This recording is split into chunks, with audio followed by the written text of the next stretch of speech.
A lot of things going on in the world, and a lot of things that we've spoke about and in great detail. I remember being in the studio. No, I wasn't in the studio. You were on the phone. I was on the phone talking to Carlin Bartlin, and talking about the Ebola thing and how I was terrified and how I thought it was going to get bigger.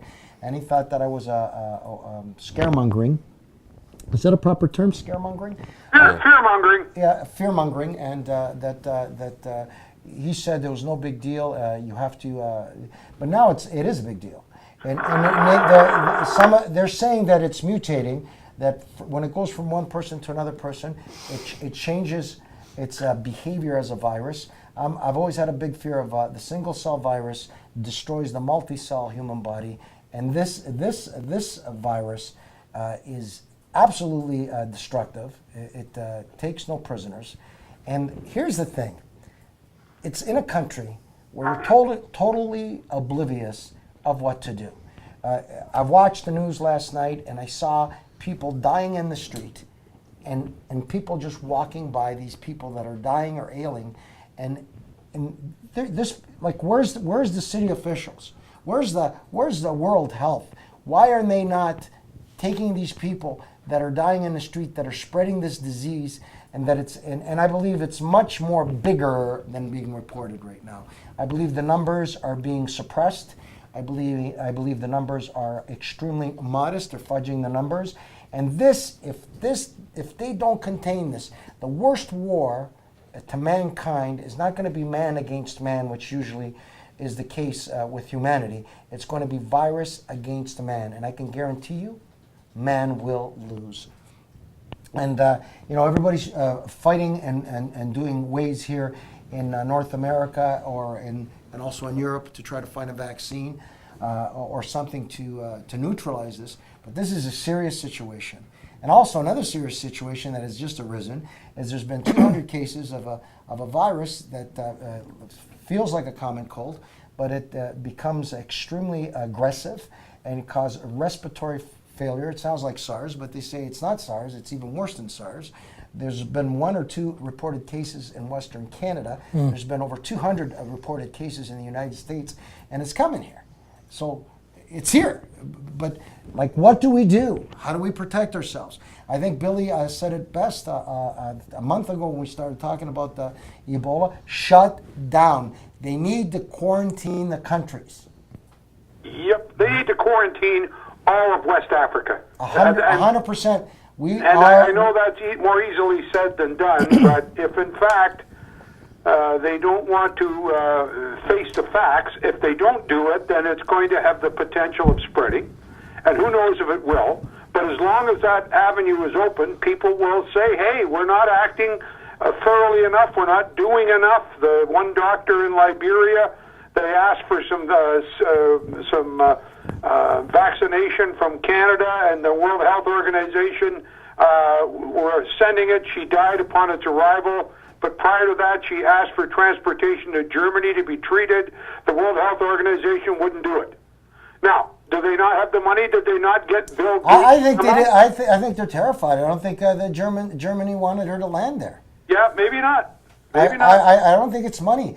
I think that this has become a pandemic, and people say pandemic, doesn't it have to be in the multitudes? No, it's a pandemic. It's spreading. They can't control it. It is spreading. And the other thing that, like, one of the workers who was interviewed and who made it out in Vancouver, he made it out. He doesn't have the virus, but psychologically, this guy is in bad shape. Yeah, you were saying that earlier. Yeah. He said that it's horrific. It's the worst thing that he's had to work on. They're in these suits where it's 200 degrees in there, and you don't know if you're going to pass out from dehydration, right? And you're terrified because you don't want to be contaminated or infected by the virus. It's I got to tell you, I think that the whole world better open, just like the whole world has joined, I think 40 countries yesterday on the war against terrorism, especially ISIS. I think that the world better get together and find a way to contain and try to help these people, because these people seem to me like shooting ducks.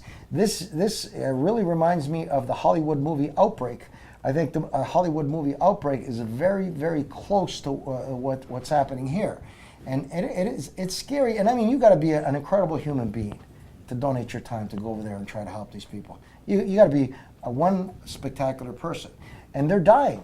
The health workers are dying, and they're being abandoned by the world. They're trying to save the world, and they're being abandoned by the world.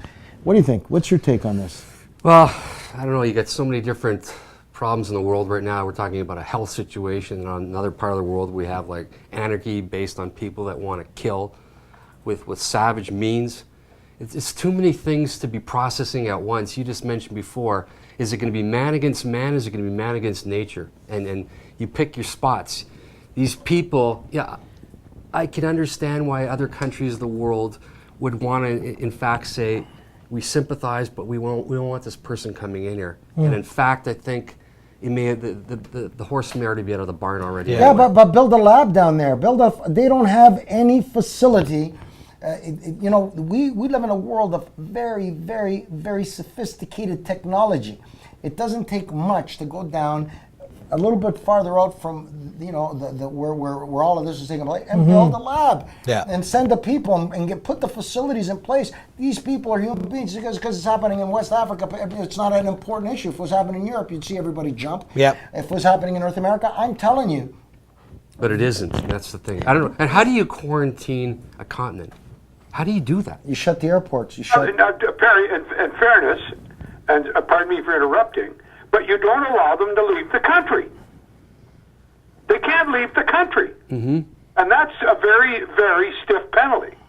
Because I am sure there are people in Liberia who live in the lap of luxury, and they're either gone or they're going to be out of there shortly. No, they're gone. They're gone. I read it. It's very perceptive of you. The upper echelon have all gone to their summer homes or winter homes in other parts of Europe and other parts of Africa. They're gone. They're gone. This, first of all, I'm surprised they don't take these bats that are spreading this terribly infectious and disgusting, and basically the virus takes over the organs in a human body, and they basically explode. You hemorrhage. There's blood coming from your eyes, from your ears, from your nose. This is one of the most serious situations in the world, and I am shocked.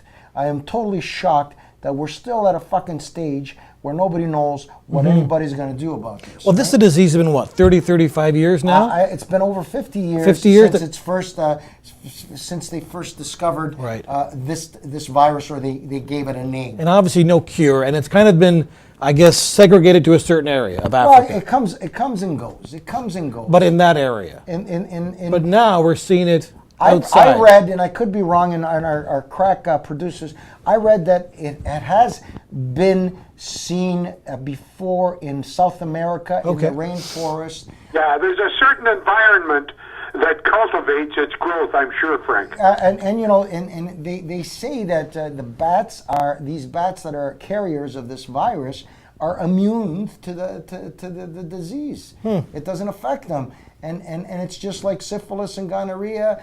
Sheep are immune to it in their genitalia. Apparently, some sheep herder didn't mind.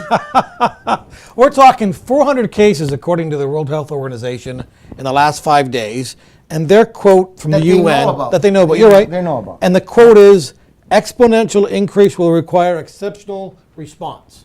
But nobody's done it. They need a level 5 laboratory put together there. You can't fly. Like, I mean, I don't fucking get it. Maybe I'm stupid. Maybe I'm naive. You don't fly contaminated people out of there into another continent. You leave them there, and you build things around there to facilitate them. And the money is there to build a lab immediately to contain this. There's a great scientists that are giving their time to this. There's the Canadians are part of this, the Americans, but they need to go there now. And what I'm not understanding is why they're not using any means of levels of sanitation. There's people that are contaminated in the streets, and people are walking by and looking at them because they really don't understand. You should be running 100 miles the other way. Right. Well, you haven't got time, Frank, to educate them now. I think what you have to decide, and Perry put this best, there are priorities. Would you like to see another British guy have his head taken off by a fairly sharp knife? Or would you like to work slowly and methodically towards helping the Liberians overcome a dreaded disease? But it's not Liberia anymore. It's in Nigeria now. It's this is spread. But hear me out. I disagree with Perry. I think that the military is the military. It doesn't need this. This is a completely different group of people. They're not. It's not like there's a bunch of wars going on. Which war do you go to? This is a completely different genre of government. This is a completely different department. And the Americans have some of the most sophisticated laboratories in the world in Atlanta for disease control. They are very sophisticated. In fact, they're so sophisticated that they brought 2 Americans back and they cured them. What I'm saying to you is they need to have a sense of urgency right now because this is not going away. It's spreading. It's the worst outbreak of Ebola in the history of this virus, and it's beginning to expand. I told you here on NSS when the story broke about Ebola 3 weeks ago, 4 weeks ago, how concerned I was.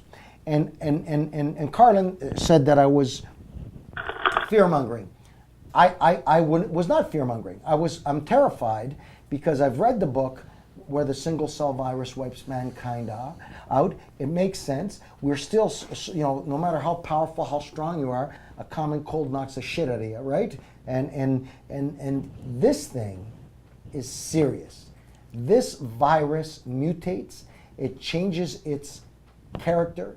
It's just like mankind when it started. If you forget about the religious side, if you want to look at the scientific side, where different cells mutated, and we created our own ecosystem. Each human body is like its own ecosystem, millions of cells living in harmony. Except this single cell virus doesn't get along with all the cells in a human body, and it doesn't stop until it kills everything. Right.